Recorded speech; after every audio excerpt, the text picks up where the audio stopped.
aktif yang berada di Provinsi Banten, Indonesia. Gunung Halimun terkenal karena memiliki dua kubah vulkanik yang terlihat, yaitu Gunung Salju dan Gunung Maribaya.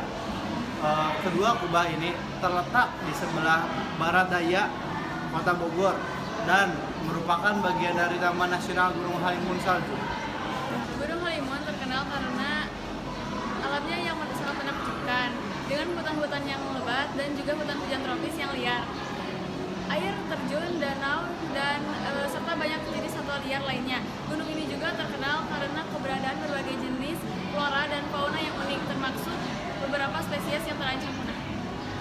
Secara keseluruhan, Gunung Halimun adalah sebuah tempat yang indah dan menarik yang menawarkan banyak peluang untuk kegiatan outdoor, penelitian ilmiah, dan penghargaan terhadap keindahan alam dan sejarah Indonesia. Tujuan penulisan pembuatan makalah ini yang pertama, untuk mengetahui letak geologis dan geografis Gunung Halimun Salak. Yang kedua, mengetahui tumbuhan yang hidup di Gunung Halimun Salak. Lalu yang terakhir, mengetahui cara melestarikan Gunung Halimun Salak. Sejarah Taman Nasional Gunung Halimun Salak dimulai dari ditetapkannya Gunung Halimun sebagai hutan lindung yang pada tahun 1924. Berikut adalah beberapa tahapan perubahan status kawasan ini. Yang berubah menjadi cagar alam Gunung Halimun. Pada tahun 1992, statusnya ditingkatkan resmi menjadi Taman Nasional Gunung Halimun Salak. Pada tahun 2003, kawasan diperluas dengan menambahkan kawasan hutan sehingga resmi menjadi Taman Nasional Gunung Halimun Salak dengan luas 113.357 hektar. Hutan ini merupakan kawasan konservasi yang melindungi hutan hujan dataran rendah terluas di Jawa Barat.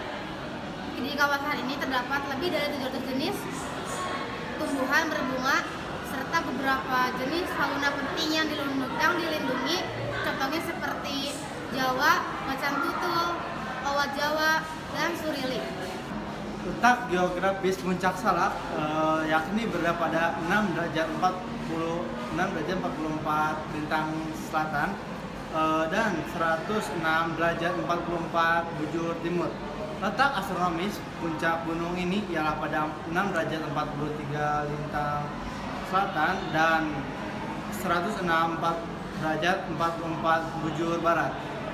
Lalu ada dampak positif dan negatif Gunung Halimun Salak. Yang pertama, ada dampak positifnya, ada 3. Yang pertama itu untuk keindahan alam. Yang kedua, untuk kesejahteraan rakyat. Yang ketiga, untuk konservasi hayati. Lalu ada dampak negatifnya. Yang pertama, untuk dampak perubahan iklim. Yang kedua, dampak pertanian. Lalu yang terakhir, untuk dampak perubahan iklim. Selanjutnya, pengelola Gunung Halimun. Taman Nasional Gunung Halimun Salak merupakan salah satu kawasan konservasi di Indonesia yang kewenangan pengelolanya berada pada Balai Taman Nasional Gunung Halimun Salak, Kementerian Lingkungan Hidup dan Kehutanan. Lalu ada penghuni Gunung Salak. Siapa sih penghuni Gunung Salak? Setidaknya terdapat 67 komunitas kesepuhan Banten Kidul yang mendiami wilayah Gunung Halimun Salak.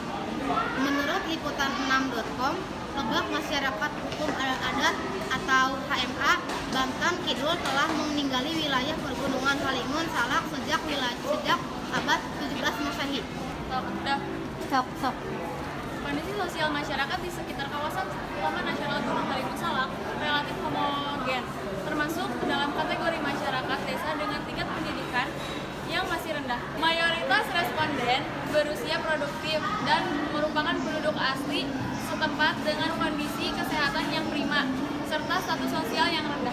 Kondisi ekonomi masyarakat di sekitar kawasan TNGHS termasuk dalam kategori masyarakat desa dengan tingkat pendapatan rendah, yaitu masih ada di bawah upah minimum leginsi UMR dengan rata-rata pendapatan sebesar Rp1.155.000 per bulan. Terima kasih kepada guru pembimbing geografi yaitu Ibu Yeni Apriliani. Sekian pemaparan